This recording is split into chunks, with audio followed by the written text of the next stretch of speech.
Hello, today we are going to go over the forms West Virginia Senate participation problem.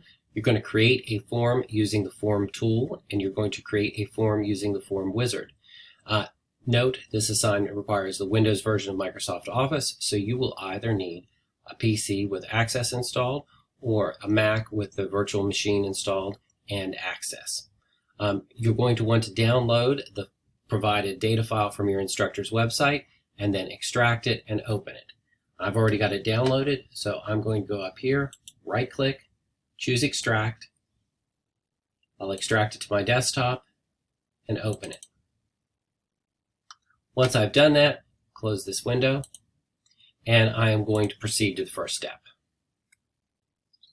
Now, we're going to want to create a form to edit information on districts and elections. That might be useful because you might have some paper forms that need to enter data, and it's easier to match what's on screen with what's on paper, and it makes it easier to enter data.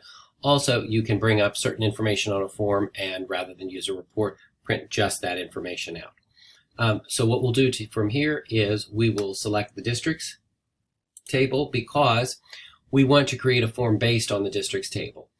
When you do that, a subform with data from the elections table will automatically be created, and we'll want to name the forms or the form district. So I go to create and I simply click form after I've highlighted districts. That's done. We're offered the opportunity to change field labels if necessary, to use descriptive English words rather than database column names. So you could go to Layout View, and for example here, instead of redistricting cycle and camel caps, you could edit it to make it two separate words. Once we're done with that, we close districts, we save it, we're going to call it districts, and it's done. You notice the object is created right down there. The second item that we want to do is to create a form using the form wizard. Here we actually have to use the form wizard, and there's a couple of things you need to know. You'll want to go first to create, and then you're going to want to choose the form wizard. It's at this screen that all the work is done. We're asked to display each party's full name, so we're going to go to the parties table first, and we're going to kick over the party name. There's nothing else that we need from the parties table, but before we hit next, we then go to the candidates table because we're asked to display all of the information from the candidates table field. So before we move ahead, we switch and we go to the candidates table, and we just hit the double greater than sign and dump all the information over. We can hit next. You'll see, because we've got it viewed by parties, that we get the option for form and subform. If I had chosen and put candidates first, all of the information would have been run together and I wouldn't have gotten that option.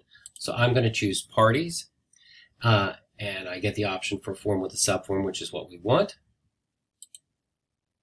I'm going to have it display by data sheet, and I'm going to name the main form party data and the subform party candidate data.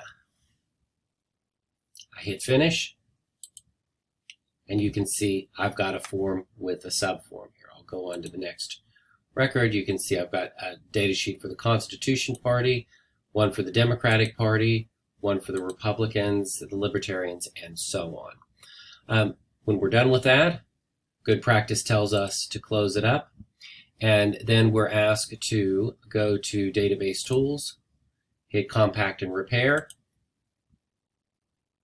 and then we can close and submit to our instructor. If you have any questions, I encourage you to reach out to your instructor. Thank you, and have a great day.